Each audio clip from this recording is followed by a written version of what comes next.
gestion des marques avant l'environnement international.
Je ne sais pas.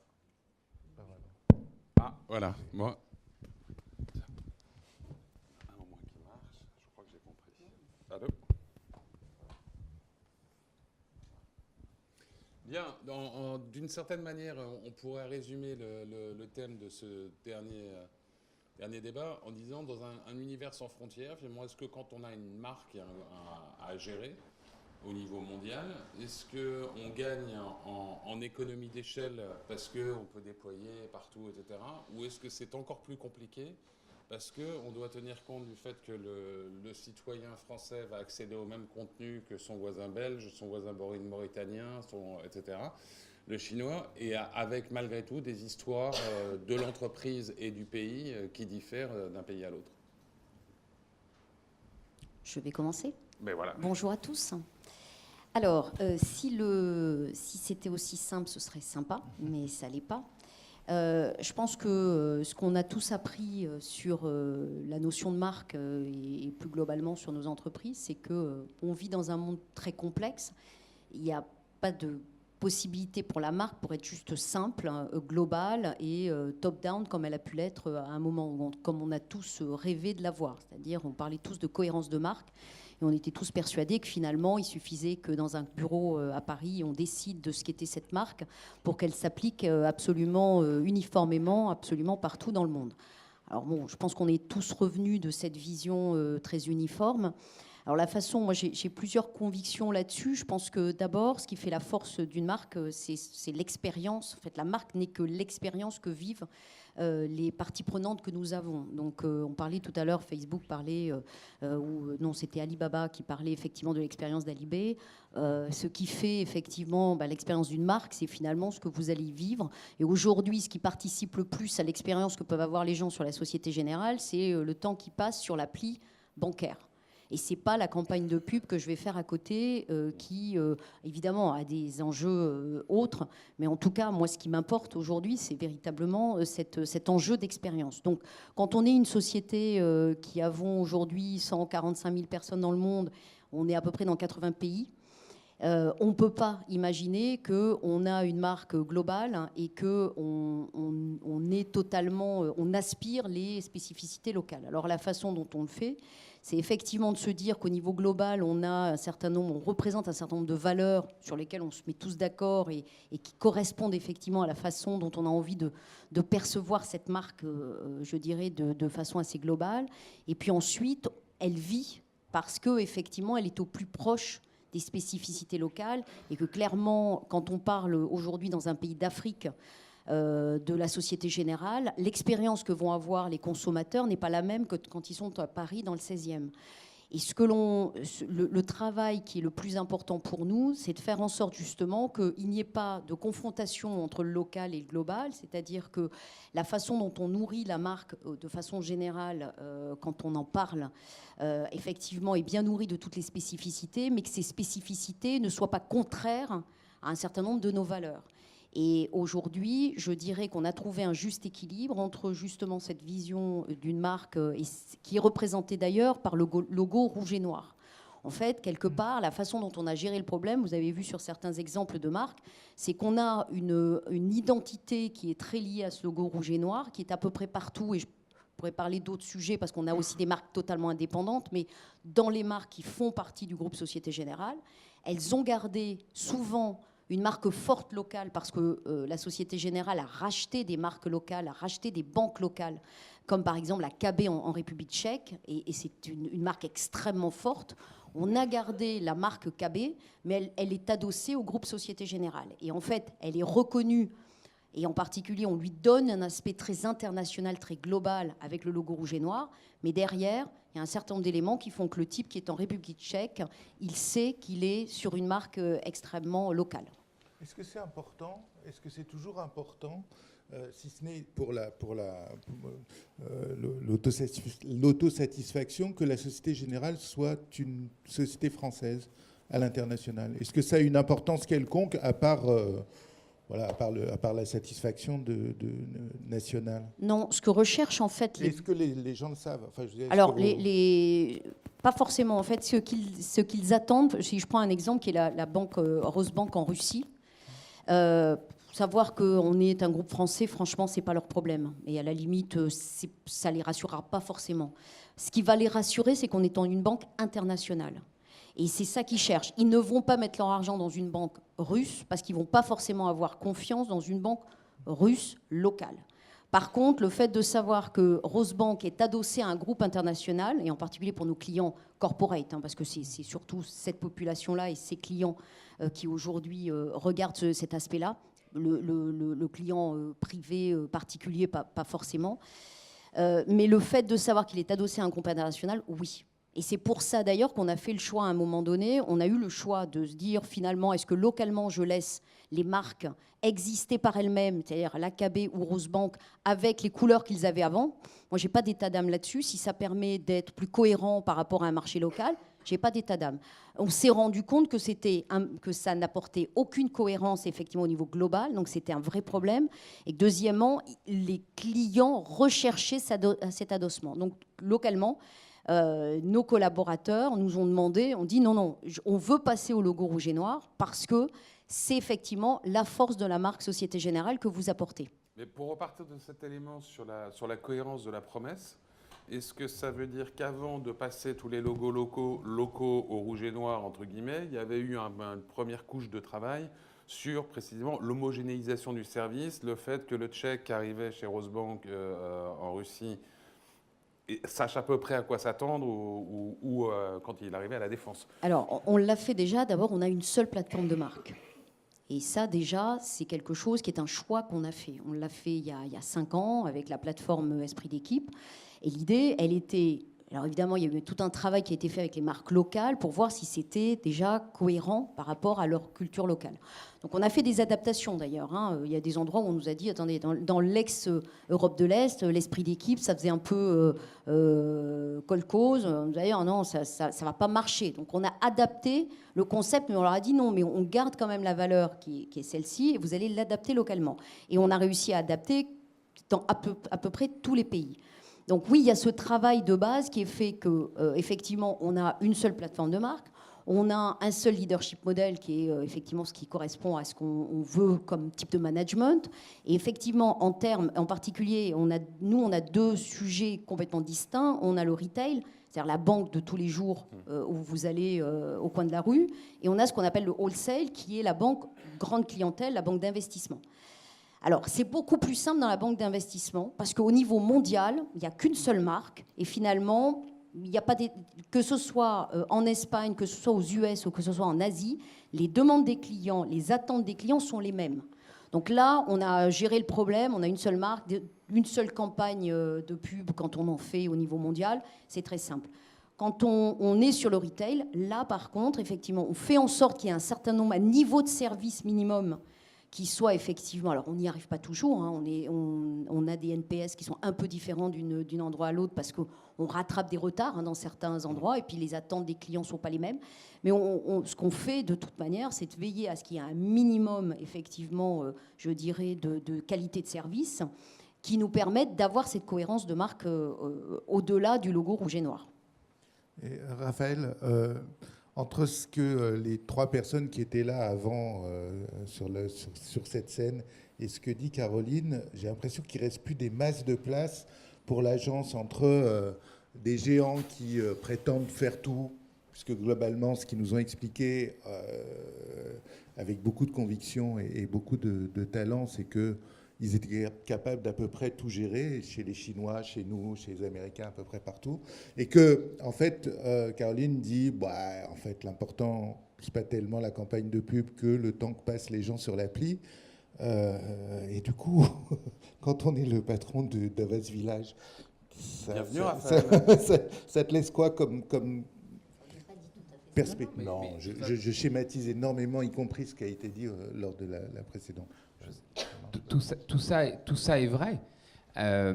Nous, ce qui nous intéresse, c'est ce qui se passe en vrai dans la vie des gens. Alors, je vais plutôt parler du grand public que des clientèles particulières où c'est assez spécifique.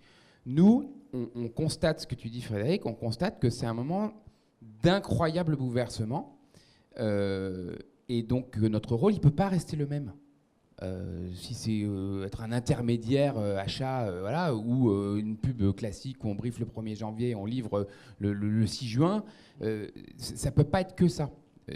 Sûrement pas. Je ne dis pas qu'il ne faut pas bétonner fondamentalement, ça ne peut pas être que ça. Nous, ce qu'on observe, c'est une chose très simple. D'abord, on a une étude propriétaire Havas qui s'appelle Meaningful Brand, qu'on publie chaque année, et qui en gros dit aux gens, c'est un exercice très rigolo, on dit voilà, on va vous donner des marques, et puis on va les enlever, et vous allez nous dire les marques qui pour vous sont insupportables si on les enlève, et les marques où vous dites écoutez, on s'en fiche complètement. Bon. 74% des marques pourraient disparaître, les gens s'en fichent. Donc c'est un peu un problème quand même. Donc je ne dis pas que Facebook, Google et Alibaba ne vont pas le résoudre. Je ne dis pas que des réflexions de marques classiques ne peuvent pas les résoudre. Mais enfin bon, à la fin, c'est quand même un gros problème. Bon. Donc là, déjà, il y a un sujet. Il y a des dominantes sectorielles dans ces 74%? C'est à peu près partout. Et en gros, il y a quand même un rapport avec la quotidienneté du lien que vous avez avec une marque. Mais vous pouvez avoir une eau minérale qui vous enlevez d'un rayon, je ne vais pas citer ça ici, Evian qui a été développé par notre groupe, enfin qui a été accompagné par un groupe. Si vous enlevez Evian d'un rayon, c'est un problème. Si vous enlevez certaines autres marques d'un rayon, l'eau minérale étant assez proche l'une de l'autre, je vous fais une confidence, ce n'est pas un problème. Donc vous voyez bien que le rapport de force et la différence, puisque l'eau c'est toujours la même, et on ne peut jamais la changer, elle est quand même du côté du savoir-faire d'un marketeur, d'un client. Il n'y a pas de grande campagne sans grand client. D'ailleurs, il n'y a pas de mauvaise campagne sans mauvais client. Et il n'y a pas de grande campagne sans grande agence. L'inverse étant vrai également. Donc déjà, il y a un truc, il se passe un truc, on a quand même un problème. Donc quand il y a un problème, il y a déjà besoin d'aide. Alors je ne sais pas si Facebook, Google, Alibaba peuvent le résoudre, mais en tout cas, il y a un problème. Deuxièmement, on a un autre problème, nous, ensemble, même si annonceurs et agences, c'est que la publicité telle qu'on l'a connue, il y a un risque de désintermédiation. C'est-à-dire qu'aujourd'hui, on est entre nous. Hein, quand vous avez des générations qui, en France en particulier, et dans les pays occidentaux matures, l'Asie c'est un peu plus loin, mais ont un niveau d'adblocking qui est quasi de la moitié. Quand vous avez, moi quand j'étais jeune, je faisais mes devoirs, j'écoutais Énergie ou Europe 2, mes filles écoutent Spotify, il ne vous aura pas échappé qu'il n'y a pas de pub sur Spotify, que le soir, la semaine dernière, moi j'étais à Dimanche soir, le soir du film Dimanche soir, vous dites pas ça, je crois, dans la télé, mais on va quand même, il faut qu'on se dise les vrais trucs, et qu'il y en a un qui est sur Netflix, l'autre qui regarde Engrenage en décalé, et les enfants qui regardent je sais pas quoi, j'espère que c'est légal, ailleurs. Vous voyez bien qu'à un moment donné, le film du Dimanche soir avec sa pub et tout, donc tout ça, quand même, et puis on passe notre vie sur un mobile, et l'UX de la pub sur le mobile, on va se dire les choses, c'est quand même un problème aussi. Et parfois, on compte une fois sur deux, on compte la croix, c'est le clic, c'est parce on a raté la croix. Donc, ça veut dire que le lien entre une marque qui déjà a du mal à exister dans la vie des gens et le consommateur, et tout est fait par ces plateformes et d'autres pour se mettre des intermédiaires au milieu, fait qu'à un moment donné, il va bien falloir qu'on recrée un lien un peu fort avec des marques où on se dit mais merde, non, mais moi, Société Générale, pour moi, c'est vachement important. Et si vous me mettez un autre truc, moi, c'est pas pareil. Voilà. Donc ces trucs-là, ils sont importants. Et là, nous, notre raisonnement, il est de dire, au fond, qu'est-ce que les gens regardent volontairement? Ils regardent des médias. Et donc, si on arrive à faire que des marques deviennent des médias, alors avec un propos qui fait sens, évidemment avec du paid, le reach organique de Facebook, il est d'ordre de 1%, mais si ce qu'on met comme contenu ressemble plutôt à un contenu média, donc ça peut être une grande publicité qui est tellement spectaculaire que on a envie de la voir. On vient de faire une pub pour EDF avec des dragons, je ne sais pas si vous avez échappé. Les gens, ils la regardent, ils la re-regardent sur le mobile, en grand, en petit. C'est un contenu. Voilà. Donc les gens, ils la regardent, ils aiment. Accessoirement, on a un propos, mais c'est un contenu. Mais ça peut être aussi du native ad avec des sujets sur la retraite, parce que les gens ils sont plus intéressés par comment ils vont vivre leur retraite plutôt que le taux du jour qui ne sera pas le même que le taux demain. Il y a un exemple que je trouve brillantissime, qui est dans le groupe de Caroline, c'est Boursorama Banque. C'était un média. Puis ils se sont dit, merde, on a 1 million de mecs par mois qui sont des boursicoteurs et tout, ils peuvent être riches ou pauvres, peu importe, ils sont animés par ce truc-là. Et si on mettait un magasin derrière le média? Si on mettait une banque derrière le média? Et c'est un des plus grands succès de la banque en ligne aujourd'hui. Donc on voit bien que si on arrive à faire le chemin dans l'autre sens, il y a un espace. Donc si on se dit, voilà, on va recréer du sens, de l'engagement, des choses intéressantes, c'est intéressant. Alors global, local, comment on fait? On n'a qu'à copier les médias. Qu'est-ce qu'ils font, elles? Ils ont une édition internationale et des éditions locales. Et puis, ils règlent le truc. Qu'est-ce qu'on peut mettre comme série globale qui va intéresser tout le monde, le défilé, je sais pas, la nouvelle collection Dior, je dis n'importe quoi. Et en même temps, qu'est-ce qui ne peut pas, l'alimentation, je sais pas quoi, les recettes, le truc, et qu'est-ce qui est local? Et puis, on s'adapte. Mais je veux dire, mais France 3 Région fait pareil. France 3 décroche à des moments. Et donc, une marque, elle doit avoir non plus une plateforme de marque, mais une plateforme de marque éditoriale. Et vous prenez tous les claims des boîtes et vous regardez, est-ce que ça fait un claim éditorial? Est-ce que l'esprit d'équipe, ça peut lancer un journal? Oui, non, je ne sais pas, mais en tout cas, c'est un critère. Et ensuite, vous avez votre une, qui peut être les 30 secondes, les 2-3 30 secondes annuelles, et puis derrière, qui peut être d'ailleurs plutôt mondial, et puis après, vous avez plusieurs rythmes et plusieurs niveaux de localisation, le dernier maillon pouvant être une animation valable dans un village, un bourg de 1000 personnes où le patron de la Société Générale locale va inviter 10 entrepreneurs et faire un contenu qui va être intéressé 5000 personnes. Et voilà. Donc tout ça, c'est des analogies avec la façon dont on gère un média dans sa capacité à être globale et dans sa capacité à être locale. Mais on voit bien que nous, agence, pour te répondre Frédéric, soit... Et c'est le chemin que prend le groupe Havas en s'adossant au groupe Vivendi, non pas du tout pour essayer de mettre de la pub sur les quelques pourcents d'audience de ces assets, mais pour réfléchir les marques comme des contenus et des médias. Mais quand même, depuis ce matin, on a eu une très grande diversité de points de vue et qui était assez univoque dans le sens de, certes, une réflexion globale, etc., mais plus que jamais, une nécessité, c'est aussi ce que vous disiez Caroline, une nécessité de prendre en compte les réalités locales, enfin de ne pas arriver avec une démarche tellement globale qu'elle devient brutale et qu'elle suscite des oppositions. Ça a été le discours des médias. C'est votre discours. Aujourd'hui, l'agence qui est entre les deux en même temps, elle est restée ces dernières années dans un concours à la croissance la plus rapide, à la constitution de méga groupes, etc.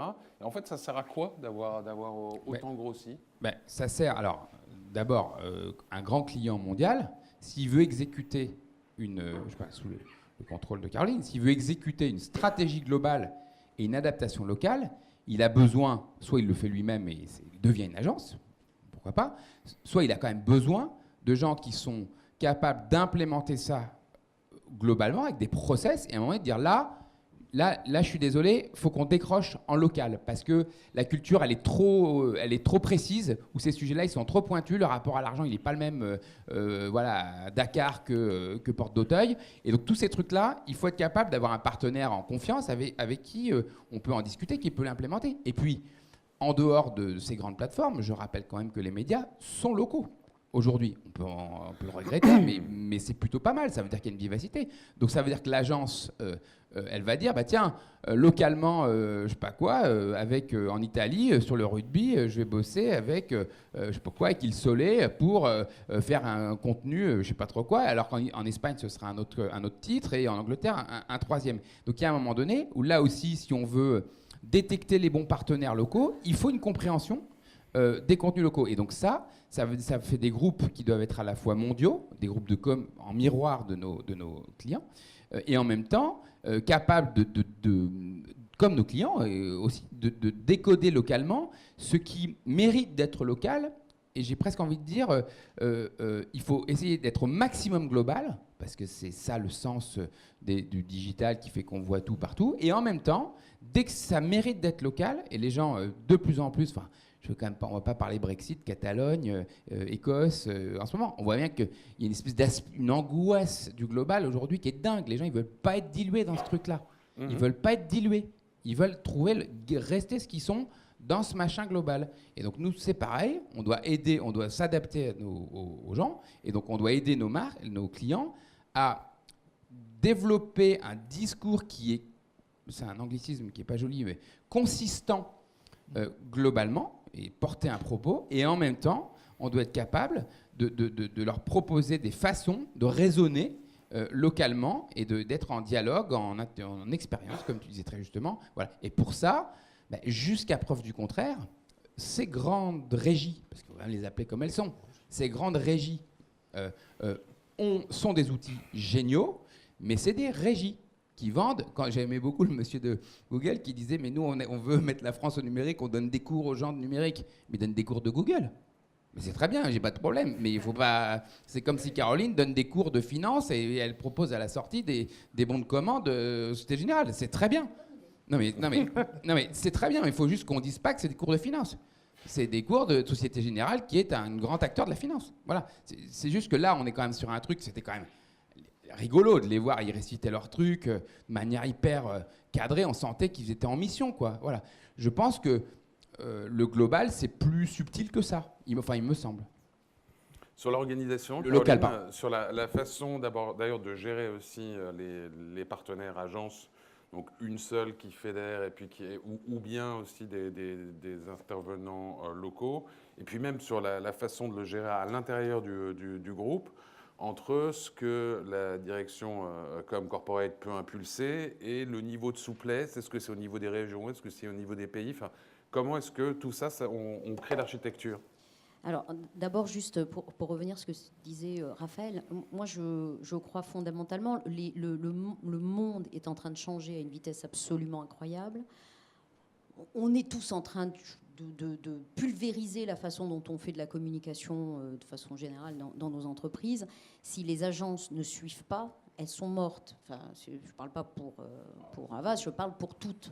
Et souvent, ce qu'on a du mal à voir, c'est quand on veut aller très vite, c'est de changer les paradigmes. On n'est plus dans le même monde. Donc effectivement, la façon dont on gérait nos marques de façon assez traditionnelle, on allait avec notre petite campagne de notoriété, du TF1, machin. Enfin, tu disais, je veux dire, plus personne. Enfin, honnêtement, j'ai la même chose à la maison. Il n'y a plus personne devant le film du dimanche soir. C'est fini. Enfin, voilà. Donc, il faut penser autrement. Alors, à la Société Générale, ce qu'on a fait, c'est qu'on a, encore une fois, sur la partie retail, qui est la partie dont on parle, c'est-à-dire grand public, comment on gère une marque grand public Société Générale. On a effectivement un certain nombre de choses qui sont faites au niveau corporate et qui permettent d'avoir cette cohérence, quelque part de parler à des communautés d'audience, de parler quand on a des grandes prises de parole. Mais la façon dont on le fait, on fait énormément de sortes de leadership. Donc on est parti sur des grandes thématiques, les entrepreneurs, les jeunes, l'Afrique, et on pousse du contenu. Évidemment, on le pousse en sponsorisant les contenus, en allant sur les réseaux sociaux, en faisant du online, bien sûr.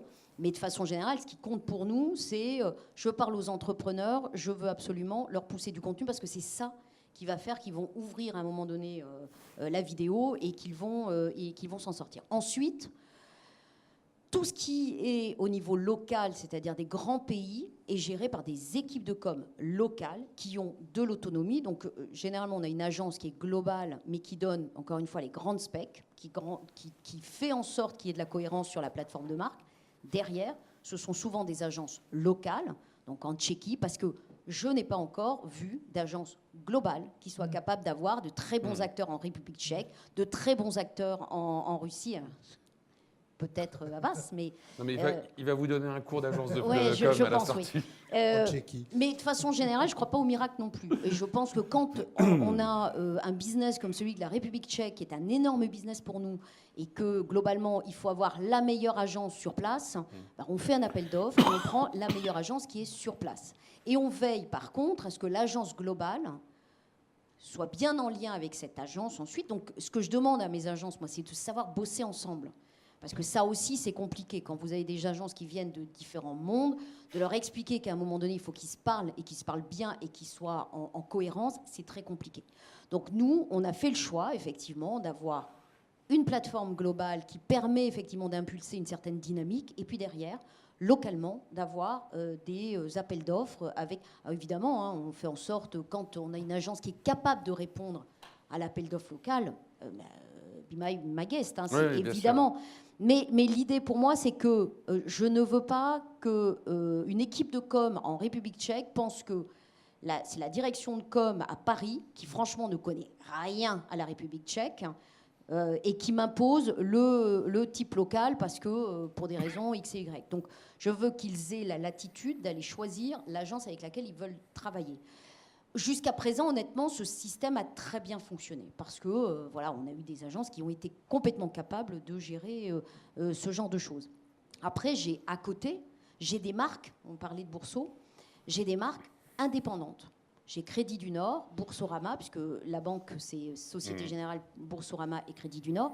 Et on a fait le choix, mais c'est un choix stratégique, de dire à ces trois marques, vous bossez dans votre coin.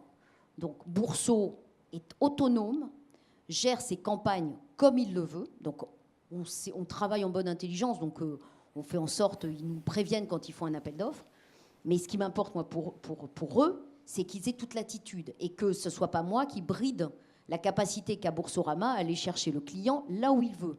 Et donc, il est concurrent de SG, puisque Boursorama est directement concurrent de notre marque. Et à partir de ce moment-là, il fait les campagnes. Si je devais regarder les campagnes de Boursorama et lui dire « Ah non, mais là, attends, c'est hyper mauvais pour Société Générale. Là, tu es en train de te foutre de la gueule des banques, c'est pas terrible. » Non, non, vas-y. On a décidé que Boursorama allait chercher 2 millions de clients. Il va les chercher. Et on a la même chose avec Crédit du Nord, qui lui, est sur un panorama totalement régional. Et là, alors pour le coup, sur les régions, on est sur une seule agence. Donc là, c'était la même agence, en fait, qui suivait Société Générale et Crédit du Nord. Ça aurait pu être une autre. Mais il se trouve qu'ils ont considéré que l'agence était la bonne et donc ils ont travaillé de façon coordonnée. Mais là aussi, ce n'est pas le logo rouge et noir. Ils sont autonomes. Beaucoup de clients de Crédit du Nord ne savent même pas que c'est le groupe Société Générale. Et c'est très bien. Parce qu'encore une fois, c'est un choix stratégique qu'on a fait qui est de faire... finalement, les gens sont en concurrence. Et donc, sur la plateforme de marque, c'est la même chose. Ils sont en concurrence. D'accord. Et là, pour ce qui est, on l'a un peu évoqué, enfin même plus qu'un peu évoqué, pour revenir à un niveau global ou en tout cas européen, la résistance à la pub dans la révolution qu'on vit, il y a une génération qui s'étend d'ailleurs, mais qui adbloque de plus en plus ou qui échappe ou cherche à échapper à la pub. Est-ce que c'est quelque chose qui est... est-ce que justement le fait d'être global et donc d'avoir peut-être des comportements qui ne sont pas exactement les mêmes d'un bout à l'autre, restons simplement en Europe, peut aider? Est-ce que ça oblige l'agence et la marque évidemment à repenser complètement sa relation avec l'extérieur, puisqu'il y a un certain nombre de gens qui ne veulent plus vous voir, en tout cas pas sous la forme qui était précédente? Est-ce que le fait d'avoir un terrain de jeu plus large peut aider? Oui, puisqu'on voit. Enfin, je pense qu'il faut repartir de ce qui marche hors de les programmes qui marchent. En fait, qu'est-ce que les gens regardent? en gros. Puisqu'aujourd'hui, ils ont le droit de encore plus de zapper et tout. Donc soit ce qu'on leur montre à un moment donné provoque une forme d'intérêt chez eux, et ce que disait Caroline sur l'Afrique ou les entrepreneurs, voilà, c'est une démarche qui est hyper moderne, qui consiste à dire, moi je vais d'abord avoir la modestie de parler de sujets qui risquent d'intéresser les gens, et puis après je vais m'inviter dans ce truc-là en disant, by the way, je suis une banque, donc voilà, mon point de vue sur tel ou tel élément, il est crédible puisque c'est mon métier. Bon. Donc moi je vais être super pragmatique. Nous je vais vous raconter un truc, puisqu'on appartient au groupe Vivendi maintenant, on a vu il y a quelques mois des gens de Universal Music nous dire, écoutez, il y a un truc, ça va s'appeler Despacito.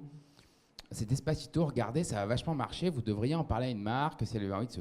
Nous, on dit, écoutez, nous, on n'a quand même pas que ça à faire, d'aller dire aux marques, allez vous mettre sur Despacito, je ne vais pas appeler Caroline en disant, est-ce que tu veux pas faire un machin, une animation avec Despacito? Elle me dit, qu'est-ce que tu veux que je fasse avec Despacito et compagnie? Bon, Despacito, ils nous ont dit, ouais, mais on vous prévient quand même, ça vaut rien, si vous avez un truc, des animations, on peut aller vite, dans les machins, on préfère venir des jeunes, dans les trucs, sur des sites et tout. On dit, écoutez, on ne savait pas trop comment attraper le truc. Despacito, Luis Fonsi, donc le clip, le contenu qui a été le plus vu sur YouTube de l'histoire, bon, de YouTube, là, ça a 15 ans, mais de l'histoire.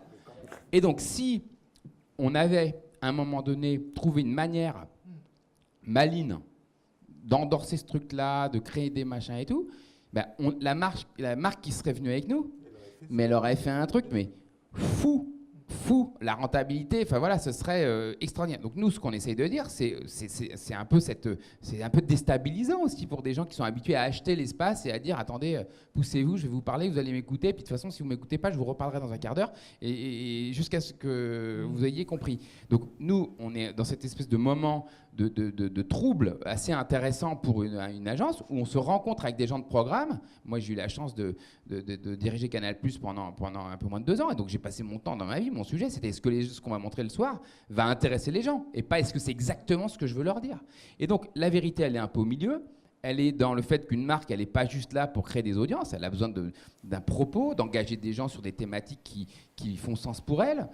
Et en même temps, il faut qu'elle ait la modestie, et ce que dit Caroline est vachement clair, de dire, bah, écoutez, si les gens ils aiment la musique, si ma cible elle aime la musique, il faudra peut-être que j'en passe par là. Après, il faut que je trouve une façon avec la carte So Music, vous avez d'ailleurs fait ça de manière très tôt, plutôt que les autres. Et donc nous, moi, là où je souscris 100% à ce que dit Caroline, soit les agences aujourd'hui, elles mutent et elles embrassent une certaine forme de transformation. Alors il y en a qui peuvent remonter très très très haut, pour rebondir sur ta question tout à l'heure, dans l'IT, dans l'informatique. C'est peut-être une façon d'adresser le sujet. Nous, on s'est dit au fond, le truc le plus compliqué à faire pour un annonceur dont c'est pas le cœur de métier ou pour toute autre forme de grand consultant, c'est plutôt des choses qui sont de l'ordre d'une créativité des contenus. Donc nous, notre mouvement, il est inverse. Enfin, il est inverse. On va vers on va vers des gens de contenu qui nous déstabilisent un peu en nous disant mais ça a marché. Tu dis oui, ça a marché, mais est-ce que ça marche pour mon client? Et donc la vérité, on est en train d'essayer de tricoter quelque chose, mais moi je suis persuadé, et je reprends encore une fois l'exemple de Boursorama que je cite tout le temps d'ailleurs, sans avoir prévu d'en parler forcément ici avec Caroline, c'est Boursorama Banque. Ces gens, ils ont dit on a un média, et si on faisait une banque? Et donc nous, notre boulot, c'est de faire le truc dans l'autre sens. Ouais. On a une banque ou un marchand de je ne sais quoi, et si on en faisait un média? Et là, c'est tout notre projet, et si on arrive à exécuter ça de manière, je dirais, cohérente et à accompagner nos clients mondialement et puis ensuite localement, alors moi je trouve très bien de laisser du poids aux locaux. Après, ma question, c'est comment on arrive à gérer le degré de cohérence du truc. En tout cas, il me semble que là, c'est pas facile, mais les agences qui réussiront à le faire, elles sont. Enfin, moi, si demain je suis annonceur, je peux vous dire, j'en ai besoin d'une. Raphaël a donné son enjeu. Peut-être Caroline, puisqu'il est 17h15, je sais que vous avez en plus une obligation.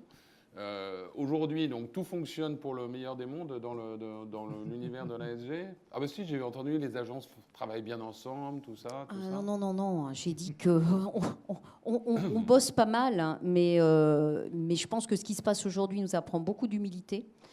Et puis, moi, en fait, ce que disait Raphaël, je le prends pour moi, c'est l'écoute. C'est effectivement, on est maintenant. Moi, je me souviens d'une anecdote. Un jour, je me suis retrouvée sur mon mobile et puis j'ai eu des pubs SG qui... j'arrivais pas à m'en sortir, ces pubs. Elles m'apparaissaient, j'essayais de trouver la croix, ça m'emmerdait, je suis devenue dingue. Et j'ai réuni mes équipes de la pub, je me suis dit, enfin, vous avez regardé comment ça marche? Ouais, mais alors attends, tu vois, en termes de GRP, machin, et puis... j'ai dit, mais attendez, l'expérience, enfin, regardez, je suis sûre effectivement que le nombre de clics, c'est les gens qui essayent d'enlever la croix. Ça, c'est évident, c'est pas autre chose, c'est pas pour aller voir. Je veux dire, repensez véritablement, écoutez ce que les gens vous disent, écoutez ce que vous-même vous pensez de tel ou tel support et réfléchissez dans cette dynamique-là. Et en termes d'enjeux, moi je pense que le plus compliqué pour une marque aujourd'hui, c'est d'arriver à véritablement être proche du local, parce que c'est là que se trouve l'expérience et on n'a pas le choix. Et en fait, on n'est plus du tout dans un monde centralisé. Enfin, les sociétés ne sont plus des espèces de grosses centrales hyper centralisées, ça n'est plus le cas.